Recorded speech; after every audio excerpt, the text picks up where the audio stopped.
Hi, everybody. We're giving folks a couple minutes to join the webinar, and we'll be getting started very shortly.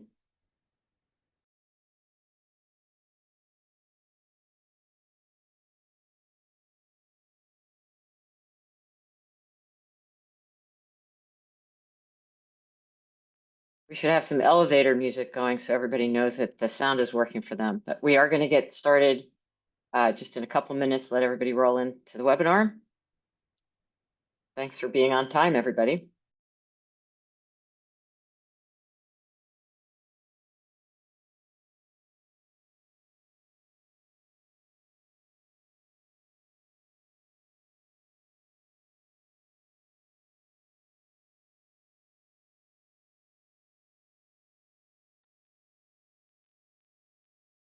Welcome. We're going to give it 1 or 2 more minutes. Thank you for joining us. As you can see, or you may be able to see in the chat, if you just joined, maybe not, that if you'd like to share the organization you're from and maybe even what your geography is, that would be awesome, just so we get a sense of who else is here.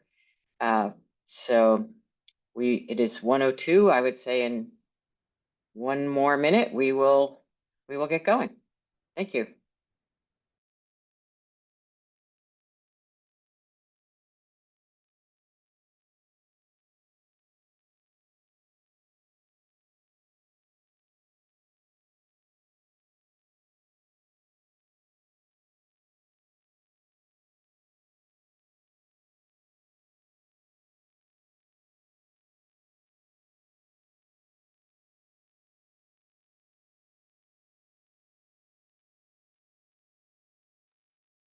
Hi, everybody. Welcome. We are, I think, getting started now. And if you would like to share your name and organization, and if you'd like geography in the chat, and share it with everybody. Some people are sharing just with panelists, but maybe you'd like to share with everybody. Maybe the default is panelists, I'm not sure. But please feel free to share your name, what organization you're representing, or if it's self, that's great too. So good afternoon on this beautiful sunny Earth Day. At least it's sunny in Philadelphia. Excited to have all of you with us. And I know when I join webinars, I'm always wondering, like, am I one of 3 people on this webinar or one of 3,000? I don't know. So far, we're up to about 65 participants, and we had, I don't know, well over 100 people register. So I think that number is going to keep climbing as the minutes tick by here. So you are not alone out there in the wilderness on this webinar. You've got lots of company, as you can also see from the chats. So good afternoon. My name is Lisa Shulock. I am with the Philadelphia Energy Authority. I am joined here with my colleague, Atiba Kenyatta. Atiba has been with PEA for just about a month and was hired specifically to help us with this project that you're going to be hearing more about, to do outreach. So we're excited to have him here. And then we have Sharon Pillar and Alexis Takoushian from the Pennsylvania Solar Center, and you will be hearing more from them in a little bit. I'm going to get us started, and I would like the next slide, please, Alexis. Actually, great to have the next slide, but I also want to say that anticipating the question, we will have both a recording of this webinar available as well as the slide deck available probably within the next 24 hours or so, and you'll all get a link to where they can be downloaded. And I'll probably be mentioning that a few more times as more people join us. So as I mentioned, I am with the Philadelphia Energy Authority. I am Director of Commercial Programs at PEA. And we are here to build a robust, equitable, clean energy economy in Philadelphia and helping to address some of the biggest challenges in our city. And we do this through a range of programs supporting municipal, institutional, school district clean energy programs. We have workforce development programs. We have residential programs. I focus on supporting the commercial and industrial sector through reducing energy costs and impact. And we are the CPACE program administrator for the city of Philadelphia and run the Solarize program, which you're going to be hearing a lot more about. There's a lot more to say about PEA, but I want to dive right into the program that we're here to discuss today. Next.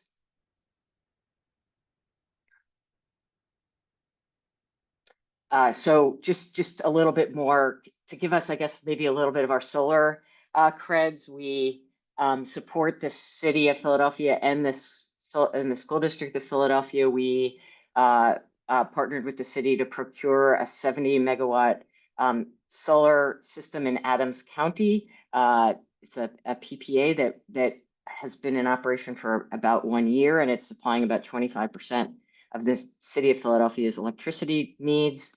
And you'll hear more about this from Sharon in a little bit. We worked with the PA Solar Center to submit applications to the Solar for Schools grant program to the state for 6 different school district schools. And we are right in the middle of another procurement for another big tranche of the city's electricity needs through another renewable energy PPA. We're supporting the Northeast Philadelphia Airport in procuring solar on site there. And we hope this year to also be putting out a procurement for solar on the rooftops of municipally owned buildings. So that's some of the kind of the more municipal and institutional focused solar work that we do. Next, please. And since 2017, we have been running Solarize Philly. Some of you may be familiar with this program. Maybe that logo looks familiar. Next. Oh, something got mixed up here. This slide was supposed to be at the very beginning. There we go. Perfect. Somehow I was wondering where that slide went. I know where it went now. So the Solarize program since 2017, we have helped more than 3,800 households go solar.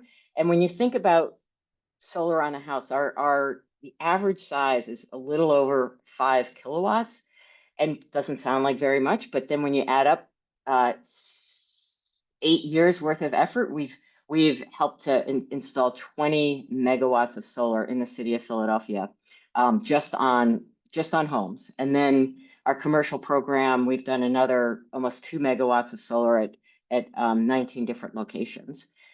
So total of 22 megawatts have been added to solar capacity in the city of Philadelphia through the Solarize program. Next. But we want to do more. That was good, but not enough. And we are so thrilled to have received funding from the lead support from the William Penn Foundation and additional support from the Green Family Foundation to launch this new partnership next between both of our organizations.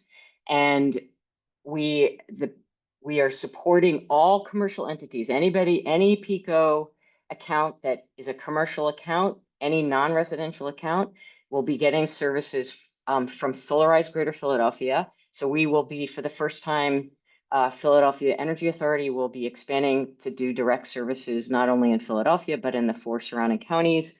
And so we have rebranded to Solarize Greater Philadelphia. This is the first time we were publicly seeing this logo on the upper right. I know it must be blowing your mind there. And partnering with the Pennsylvania Solar Center to bring their Get Solar program to Southeast Pennsylvania. Let's see, next, I think that, yes, so the Solarize Greater Philadelphia program gets working with the PA Solar Center Get Solar program, which you're going to be hearing quite a bit about coming up in just a moment. PEA's role in this partnership is primarily outreach. You see Atiba on the screen here. He's the person that's been hired to do outreach into low-income and disadvantaged communities in the 5-county region. In addition to the city of Philadelphia, which most census tracts sadly are low-income and disadvantaged, but in addition to that, the areas that in the surrounding counties that meet those requirements in Bucks County. Well, you can read this. The Bensalem, Levittown, portions of all of these towns. Just poverty isn't uniform. It is, it's in different pieces. So Coatesville, Chester, Norristown, Pottstown are where we're going to be doing most of the focus of our outreach. However, all commercial entities, that would be municipal buildings, schools, houses of worship, other nonprofits, privately owned facilities will be able to access the Get Solar services. And that's really important. We're going to focus our outreach in what we call LIDNAC communities, but all commercial entities will be able to take advantage of the Get Solar services that you're going to hear about now. And so I am now going to pass the mic over to Sharon Pillar, who is Executive Director of the PA Solar Center. Great. Thank you so much, Lisa, and happy Earth Day to everyone. We are so thrilled to be a part of this program and really honored to be partnering with Philadelphia Energy Authority.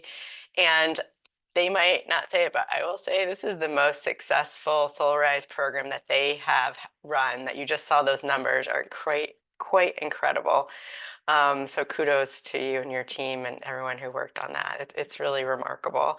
And so we're really excited to join your efforts and help expand solar in the region.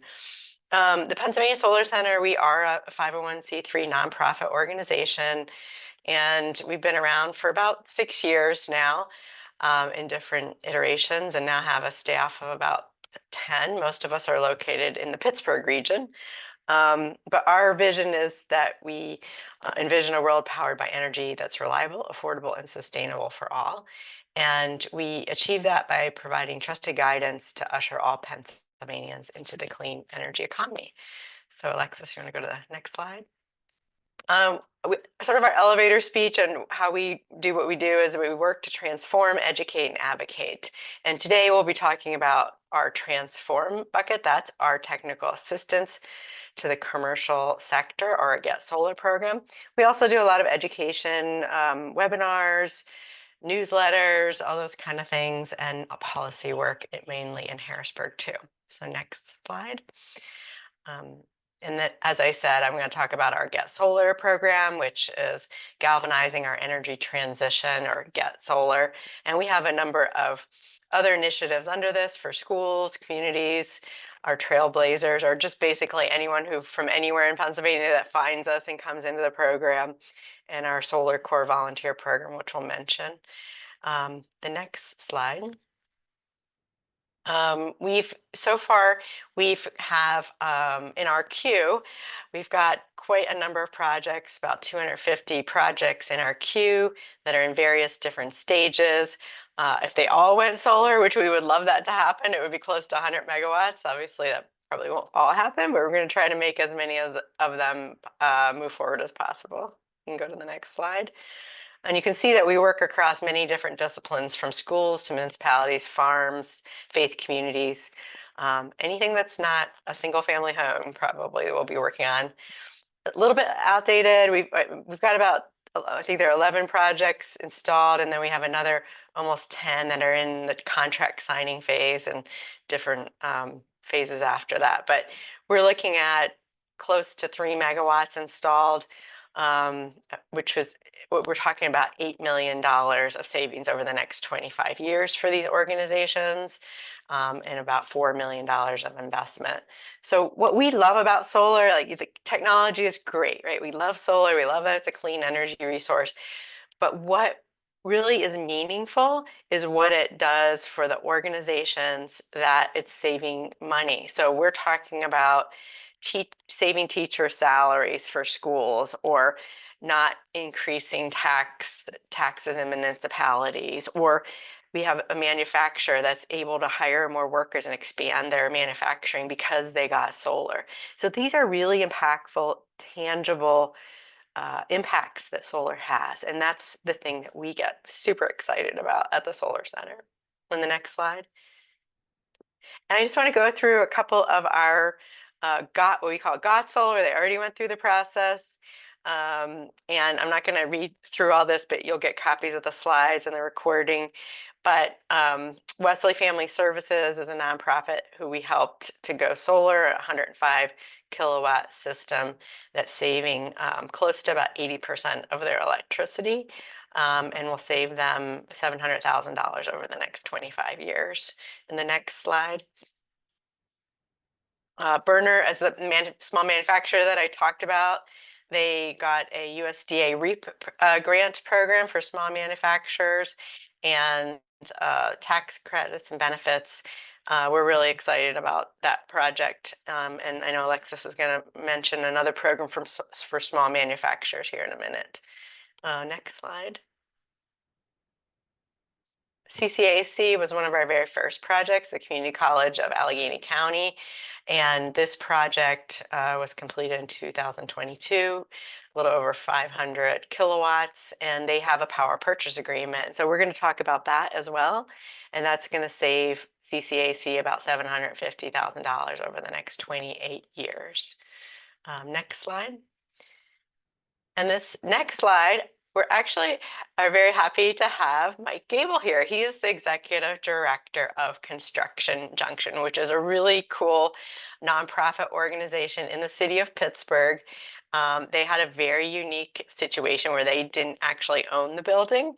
But Mike is here and he can describe a little bit about their project. And it was really quite a joy and a journey to work with you, Mike, and Construction Junction. So thanks for being here. Oh, my pleasure. My pleasure. Can you share a little bit about your project, some highlights, and also about the process of going through Get Solar for folks who are listening? Yeah, so our Sharon alluded to the fact that what's a bit unique about our project is that we don't own our building. So we have been trying to put solar on our building since I think probably 2007. And we couldn't get the financing to line up. We couldn't find the partners to take the solar tax credits. We were having a hard time finding an additional funding source to help us pay to put the system on. You can see it's a 200 kW system. It's about 351 panels. It covers about 83 to 85% of our power needs on an annual basis.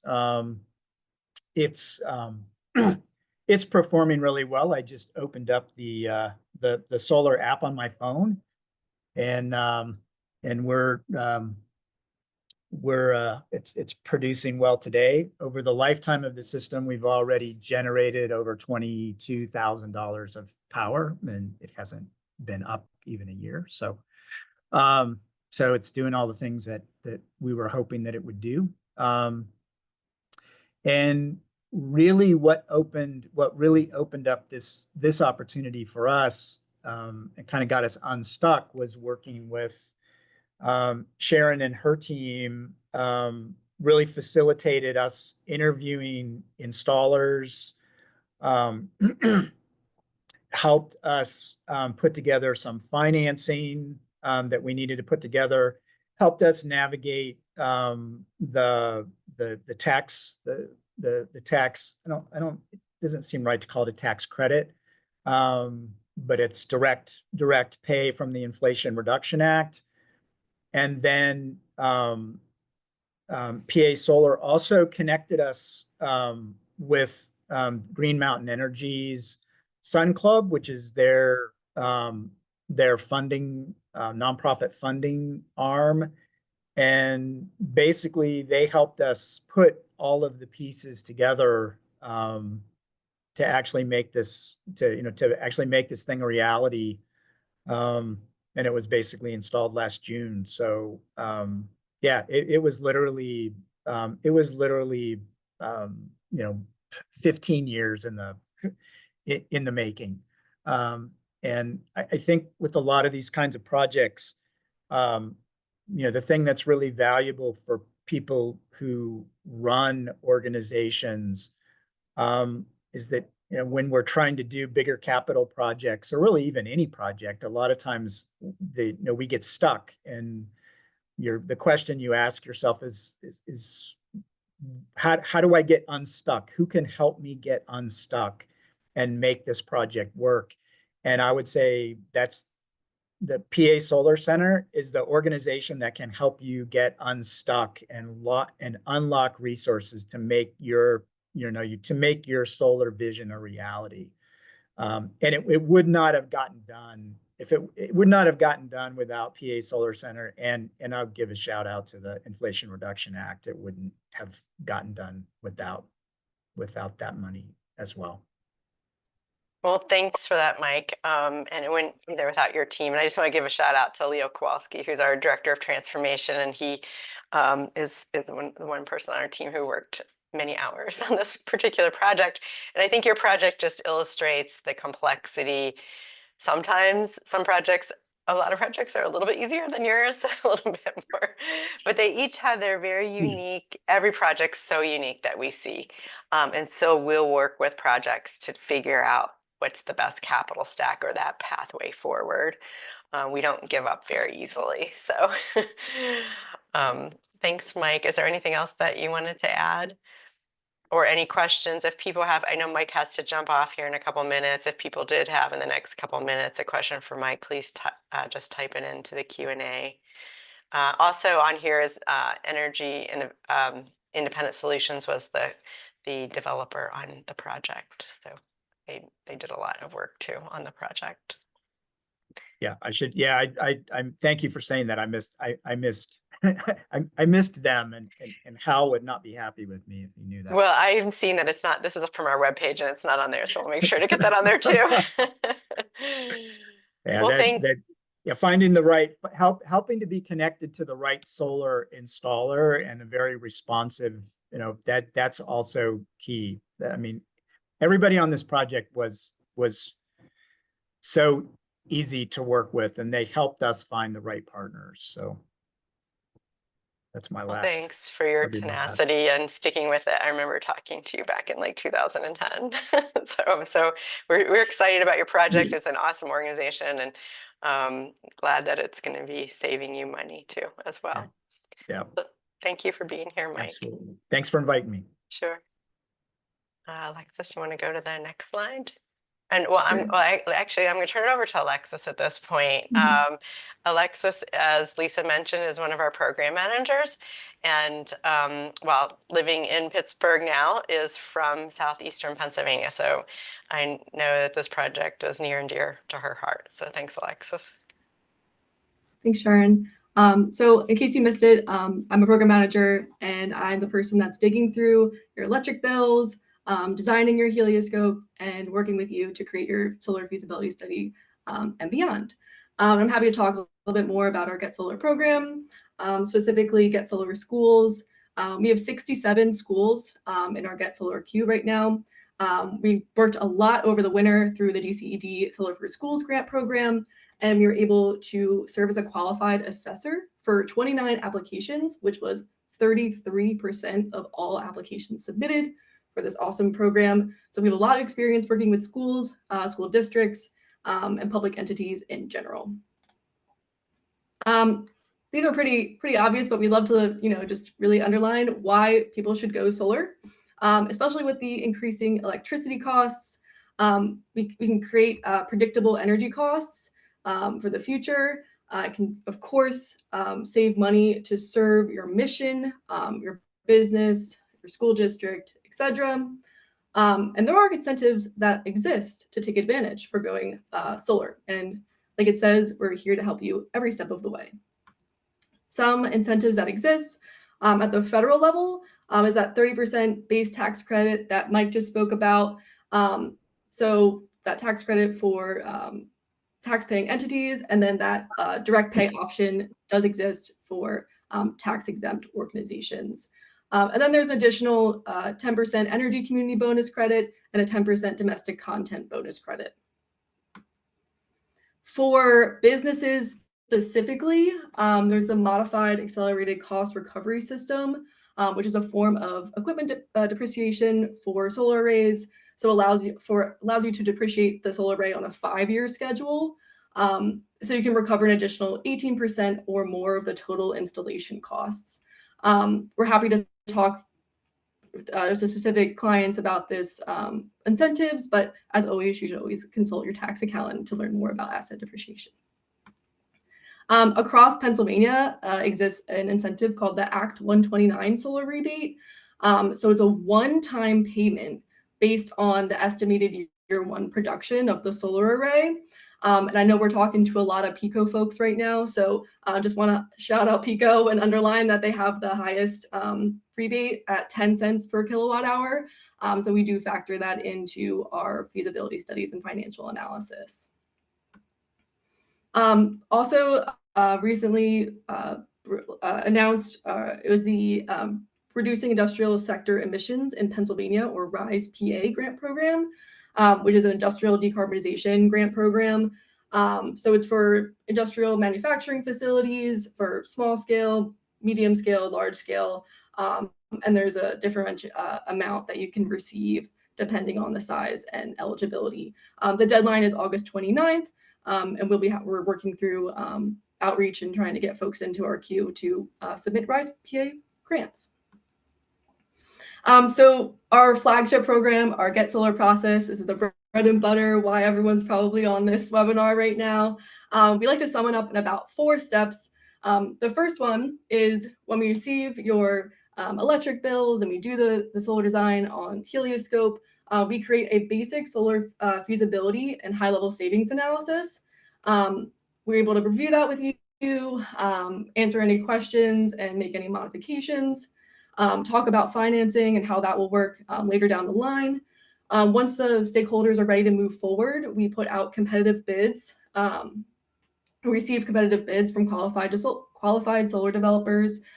We have a lot of connections and relationships with solar developers. And if you're interested if you're a solar developer out there that would like to be added to this list, feel free to reach out to us at info@pasolarcenter.org. And then we review and compare those solar proposals using our apples to apples comparison tools, and have the entity, your client, ultimately give them the autonomy to select the solar developer that they would like to work with. And then we work on making a concrete financing strategy with the solar developer and getting that project online. And this is talking a little bit more specifically about each step. So first things first, we like to identify the sites and solar opportunities. So if you have addresses and locations, when you fill out the solar intake form, it's really important to put those different addresses and where you're looking to put solar, if it's a rooftop, ground mount, carport, etc. Also important to note that Pennsylvania has net metering. So you're allowed to have to offset within a 2-mile radius. So for example, if you have 2 sites and only 1 roof is available to put on rooftop solar, you can increase the size of the system theoretically and offset this other site within a 2-mile radius, which is a really great bonus of doing solar work in Pennsylvania. Like I mentioned before, we use Helioscope to do the solar designs, as you can see on here, taking into account azimuth, shading, building height, and any like architectural designs we're happy to work with in order to figure out the design that's best for you. And then we create this financial analysis, which I put some bullets here of what are the high-level key findings. So for example, if it's a 294 kW system, it'll produce 352,000 kilowatt hours of clean energy in the first year, which is 70% of your site's or total site's annual electric consumption. And then we look at the total ROI. In this case, it would be $682,000 over 25 years, and then 23,000 savings on electricity per year, and then figure out what that payback would be. So in this case, it would be 6 to 8 years without additional grant funding. And then of course, and we don't expect you to read all of this on here, but we do provide you with the data and how we crunch the numbers to figure out these key findings. And we're happy to actually compare using like an apples to apples approach, different solar designs and how the ROI differentiates to figure out what the best option forward would be. This is where a lot of folks get stuck, is paying for solar. We model a cash purchase financial analysis, but then we're happy to go back in and figure out modeling for loans or power purchase agreements. Loan programs, you can get that from banks. There's also nonprofits that exist that specialize in solar loans that structure payback schedules that factor in tax benefits for businesses on their first tax opportunity, and it's better, low interest loans for these sustainable projects. So we're happy to connect you with folks that are in your region that are working to give out these loans. Long-term power purchase agreements, or PPAs, are great options for large systems, typically 500 kW and above. So in lieu of paying upfront for the system and purchasing it and maintaining it yourself, what you can do is get a long-term PPA with a locked-in rate and rate escalation. So you can prepare yourself and your business and know what you're going to be paying over this next 25 years. The benefit of that is also that you're not responsible for operations and maintenance in case anything goes wrong. Those inverters need to be replaced. That'll be the investor that would be maintaining that system. So the request for proposals process. So the Get Solar team will submit an RFP to the regional solar developers. We'll organize site visits and proposal submissions, and then work with the developers to schedule and set up interviews with the client. And we do have experience with public entities that do require special unbiased competitive bidding processes. So I'm sure you're wondering, how can I apply for the Get Solar program? So there are some simple next steps that you should do. And I believe Sharon, Lisa, or Atiba will drop this in the chat. It's submit a Get Solar intake form. That's on the PA Solar website. And then the PA Solar Center will reach out to schedule an intake call with you, or we'll look at your sites, identify your goals for going solar, figure out what sort of territory that you're in, so to see any incentives that you qualify for, and things of that nature. We would ask folks, of course, to gather copies of recent electricity bills. We like to look at between 3 and 12 months. Any roof maintenance warranty records. We obviously need to know if you're looking at rooftop solar, what the roof condition looks like, or any structural drawings, because also one of the best times to go solar is on a new building. So we're happy to work with any architectural drawings. And then PA Solar Center will conduct a solar feasibility study for you and work from there. I would be remiss to not mention our awesome PA Solar Corps volunteering initiative. What we do is we map solar potential, especially in low-income and disadvantaged communities. This initiative is housed at the PA Solar Center. We've mapped a lot of Western Pennsylvania, but we started mapping Southeast Pennsylvania with the help of PEA very recently. And just in 2 sessions alone, we've mapped 5 communities in Southeast Pennsylvania. We identified 113 project sites. We're seeing about a little under 26 megawatts of solar potential, and then $78 million in potential savings over 25 years. We're going to be continuing to map Southeastern Pennsylvania, including the city of Philadelphia. So if you're interested in learning more and getting involved and helping to inform ultimately a lot of PE's outreach strategies, we would really appreciate any hands on deck for that. So feel free to reach out and get involved. And I'm wrapping up here for the questions and discussion session. So if Lisa and Sharon want to come back on, we're happy to have that with everyone. Yeah, thank you very, very much. And so we've seen some questions come in through the chat and for Q&A. And so we are gonna, some of them have been answered in writing. We're gonna also answer some of them live. But I just wanna say, I started out by saying how many people are on the webinar. So 80 folks have joined us this afternoon. So we're quite excited about that. And just to give you a sense, and you've seen some of this through the introductions through the chat, we have quite a few solar developers represented here, many of whom have participated in Solarize Philly. It's great to see you all.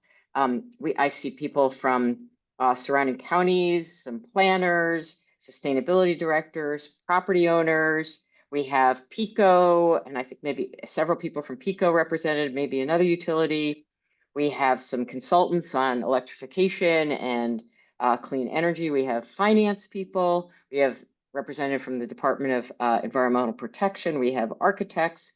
I am not sure if I missed any other, a lot of people from a lot of my colleagues from the Philadelphia Energy Authority and from the Philadelphia Green Capital Corp, and of course some folks from the PA Solar Center. So we're delighted to have you all here. I think I also, oh, actually I saw one or two people from media. The media is here as well. So great to have you all here. And there are some questions that were answered already in writing, but one question I think is a great one to answer live from Eddie Terry is, what are the big gaps for ultimate success? Is it money, installation, other? And I'm going to throw that to you, Sharon, to take a crack at. Yeah, sure. And I think this is illustrated in Mike's example when he was on. So each project is unique. And obviously money is always an issue, right? So even if you were to get the or be eligible for the tax credits, you still need to cover the cost of the system before the tax credits, because you'll have to wait to get the tax credit back. So there are some entities that we've worked with. There's some loans that you may have to get a loan product or some kind of bridge financing at least to get you through that place. Some entities have capital available that they think it's worth putting that. We've worked with businesses who sometimes are in that case, into that example. So there is that, particularly up front, that gap of having to fill with the tax benefits and then also depreciation. So that's the one beauty about the power purchase agreement that Alexis talked about. For some entities, particularly non or tax exempt entities, and if a project's big enough, those can be very useful because there's no money down required. And then working with a third party to create those kind of deals. So we will look at every single project. Sometimes there's grant funding or certain loans or pools of funding, and we try to keep I know, and obviously Philadelphia Energy Authority and Philadelphia Green Capital Corp is really like, that's kind of their bread and butter. So we're going to be looking at each project to see. So, but initially we need to figure out, does it work for you? Is it feasible? And then we can look at estimate the costs, and then we can go from there and try to build that financial capital stack, and then help you figure out if that actually makes sense to you. Oh, Lisa, you're on mute. Sorry about that. Thank you. Thank you, Sharon. And we have a couple questions from Mike Fisher, but I'm going to start with one of them. How are you, because it's related to what you just said, how are you cost modeling the dollars per kilowatt hour due to the PJM capacity increase expected to hit June 1? And I think that's, there's a bigger answer there in terms of how we do all of the cost modeling, but maybe you could respond to that. Yeah, and Alexis, always free to jump in on me if you're doing some of this, but I don't think we're actually modeling that yet. So we're doing sort of what I'd say worst case scenario, but then, telling and advising people that their electricity prices are probably going up. But some entities are under contract with the supplier. They have a supplier contract, so we would like to see that as well. Like, how long are they part of that supply contract? So those things are all, we need to kind of look at all those things, and we don't exactly know what the cost increases will be, but we know that the signaling is that they're going to be significant. Oh, and Yeah. we do model right now, I think it's a 3% escalator. Is that right, Alexis, for utility electricity costs, which is historically average about that amount. But so our estimates are very conservative compared to probably the reality of where electricity prices are going. So Rebecca Yurkovich asked or said that they're calling from a local government, or they're calling in from a local government, and can we help with a solar feasibility study even if they're not yet ready with funding to install? And I'm going to give an initial answer, but and more generic to everybody here, which is very often you need to have this feasibility study to know like what capacity solar makes sense for your organization or for your facility. You know, what do your electric bills look like? How much roof capacity do you have? So that's often a first step before you can pull together your financing. So absolutely the answer would be yes. You can, we'll put it in the chat one more time. You could fill out the intake form that was shared in the chat by Sharon, and you'll get a meeting with one of the intake folks at PA Solar Center. We, at the beginning, in those 4 steps that Alexis mentioned, there is conversation about financing. Don't want to go through a whole development of a request for proposals and ask developers to put a lot of time and effort into creating proposals if there isn't some sense of what the financing package will look like, but it may not be finalized or in place at the point when an RFP goes out. There's a question from Shauna Kennedy about, do we have experience installing solar for church facilities? And this particular question is that it's steep angled slate roof over concrete. I think I can say, and happy to have others chime in, that is a very challenging roof to work with. So it's not a hard no, but the slate is particularly challenging to work with. Alexis, or Sharon, you guys agree with that? Yeah, I would agree with that. I think we'd be happy to take a look and sort of see if there's any, maybe Sharon will know, like any developers out there that have worked with this particular project before, or look for like alternatives such as a ground mount or carport or things like that. Great, thank you. So Russell Hicks asked, what are the licenses and requirements to become a solar developer contractor in Pennsylvania? And can you also, yes, we will definitely share the slides. And in terms of net metering benefits, we can just talk about that more at a later date, or there's a lot of online resources that perhaps we can add. So is any quick response to that, or should that be an offline response, an offline conversation?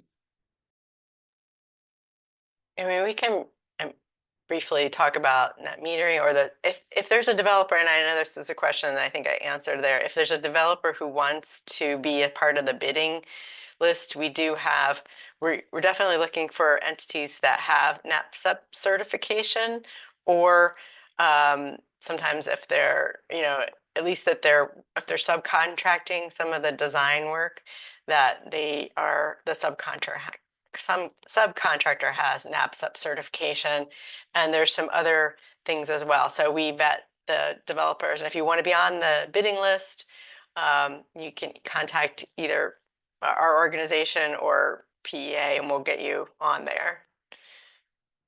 And if there's a specific question about net metering, we could talk about that as well as an option. But right.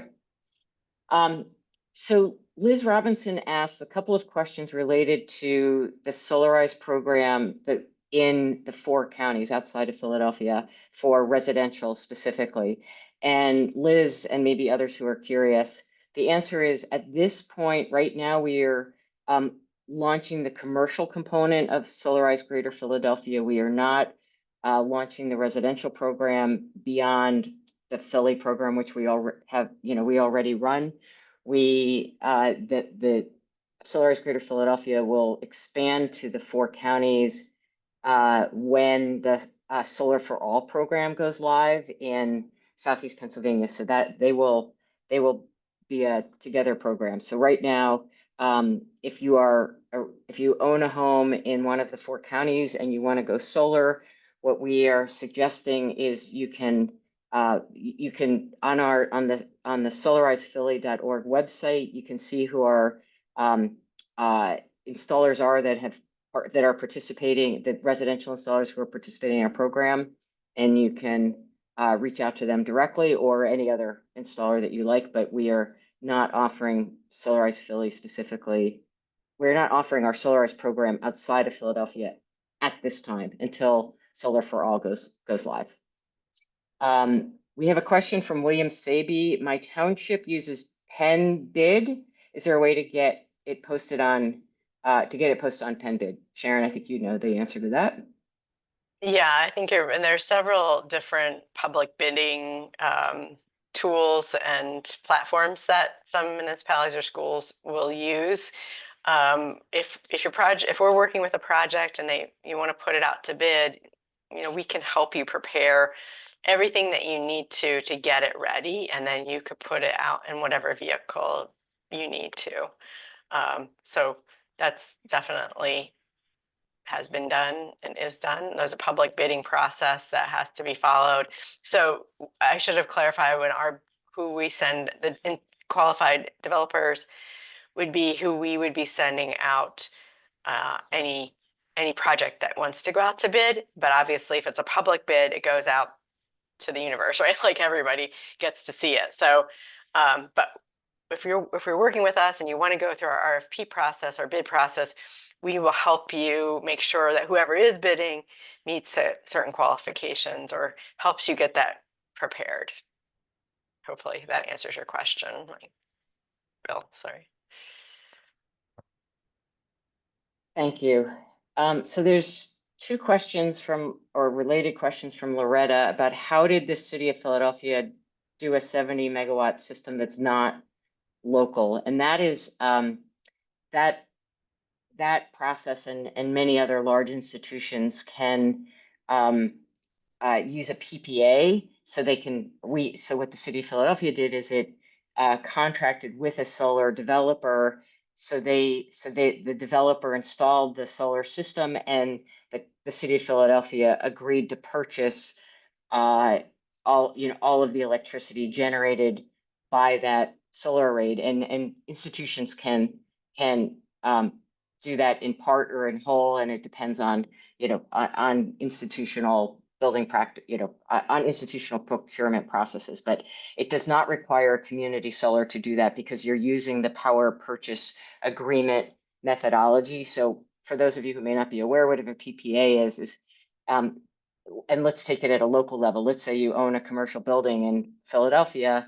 You don't want to actually own solar, but you want solar on your facility, and you want to access that solar generated electricity. You can enter into an agreement with a solar developer or a third party that will install and own the solar system, and basically you agree to purchase some or all of that electricity that's generated over the course of 20, 25, sometimes even 30 years. So you're not, it's a specific to kind of the energy space, but it's a little bit comparable to a lease, but maybe I shouldn't have said that because it's not exactly a lease. So you don't need community solar for that. What you do need community solar for is, let's say you put solar on your roof, but you are generating excess electricity than what that particular facility needs, and you want to sell it to others. That is generally not, you're not able to do that in Pennsylvania unless you're sharing it with another building that has the same account holder name as yours, and it's within 2 miles, and that's what's called virtual net metering. But you're correct, we don't have community solar in Pennsylvania at this time, or at least the way it is typically configured in other states. Let's see, we have a couple of questions from Mike on some policy questions. Sharon, one is, how does the Solar Center have any input on or an update on net metering legislation in Pennsylvania? And the follow-up is also asking about SREC legislation, or I assume talking about the Alternative Energy Portfolio Standard. Yeah, so there's a House Bill 362 that was to authorize the spending of money for the Solar for All program that Lisa mentioned for the Pennsylvania Energy Development Authority. And there was a rider amendment added to that would not end net metering, but was asking the Public Utility Commission to create some regulations around it. There was a big outcry from the solar industry and advocates, and that bill is sitting in the House. As far as we know, will not be moving. We hear that maybe another bill for the Solar for All money might be moving forward, but we haven't seen it yet. So we feel pretty good about that. And then the other question was about the solar renewable energy credits, which we didn't get into talking about too much, but a solar project earns one, we'll say, renewable energy credit based on a law that we have in Pennsylvania called the Alternative Energy Portfolio Standard. So for every 1 megawatt hour of energy that's generated, you get 1 credit. So I'll just say a house that has typical maybe 6 kilowatt system would earn about 6 or 7 credits a year. And then those credits are traded on a market, and the utilities have to buy them to fulfill the requirement of this law. So that law was met basically, and it's flatlined. It still exists. Hasn't increased since 2021, but the credits are trading around $30 for each credit. So we will model that for you, but we caution people to it's like the stock market. It's a market that is a little bit volatile, although not quite as volatile recently as the stock market, but it's been fairly stable. If this law doesn't change, then we would expect the credit to keep going down. But we kind of say it's gravy. It's important to model into the financial analysis, but we want to make sure that what does it look like with the credits? What does it look like without the credits, so that you can make an informed decision, and hopefully it'll be somewhere in the middle of that. Thanks. So we have a question from Shauna again. Maybe it's Shana, sorry. Is there a typical time frame for getting a commercial project done? For example, if we filled out the intake form today, what's the range of time you'd expect the whole process to take? Alexis, you want to take that one? The biggest answer to that is it depends. It depends on the feasibility of your project. It depends on financing methods. We do, like, once you get to RFP process, there is a better schedule that we could share with you to get a timeline in terms of the RFPs out, bids received, compare the bids. That takes about a couple months. Then it's like 3 months for interviews and stuff like that, and to get the project live. So I think honestly, just getting past the feasibility study and to the RFP is a little bit murky, but once you're past that phase, then I think it's a more streamlined process. And Sharon, I know, has worked on more projects through the RFP and beyond, so maybe she can speak a little bit more to that.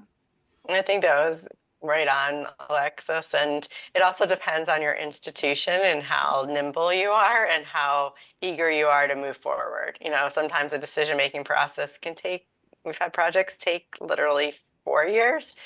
But a lot of that's because the internal decision-making process isn't very smooth, or other hiccups. But sort of the best case scenario, what do you think, like 6 to 8 months, if everything went according to clockwork and you're ready to move forward. So, I mean, it is why, and I mentioned this, and we're encouraging people, if you're interested in this, to do it, and do it soon.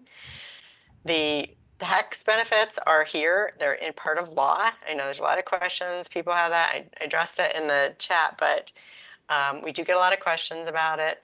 They're in law. There's a lot of bipartisan support for them. We don't think that they're going away.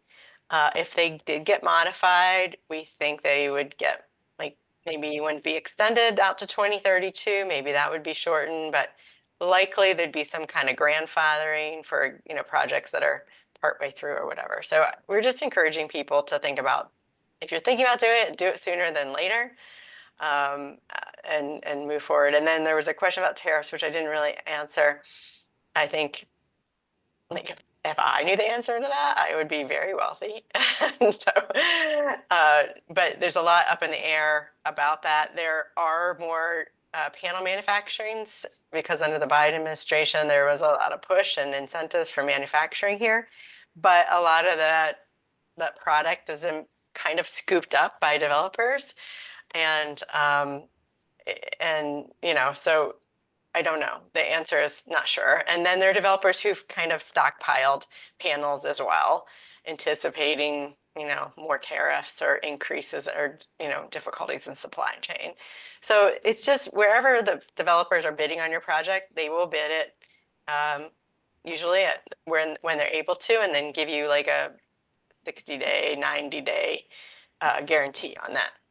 Usually, I think. Is that about right, Alexis, as far as the, you know, what you're seeing in the bids? I'm starting to see some language about subject to change based on tariffs. So yeah. I think you're right, Sharon. It is a wide open question. We are nearly out of time, and I did want to point out that in the chat, people mentioned that there is a Solarize Delco program and a Greater Westchester Solarize program. So if Peter or somebody else wants to put links to those programs, websites in the chat, that would be great. And oh, they are, sorry, they're already in the chat. Everybody can see them. Solarize Delco and solarize-southeastpa.com are in the chat. And I put in the chat again the link to the intake form. As I mentioned, everybody who attended, probably even everybody who registered, will be given a link to the PowerPoint that we shared today and to the recording. And we appreciate Josh saying we are fantastic at explaining the wrinkles. Thank you. And thank you, everybody who has joined us this afternoon. And I have put a couple of times both my email address and my colleague Atiba's email address. We're kind of taking the initial set of questions and, when appropriate, suggesting that people complete the intake form so that their properties can be assessed to see if a feasibility study makes sense. So any final words that you want to share, Sharon? Otherwise, and Alexis, otherwise, I'm just going to say thank you very much. Thank you. Thank you, Lisa, and everyone who attended today. And happy Earth Day. All right. Bye. Bye all.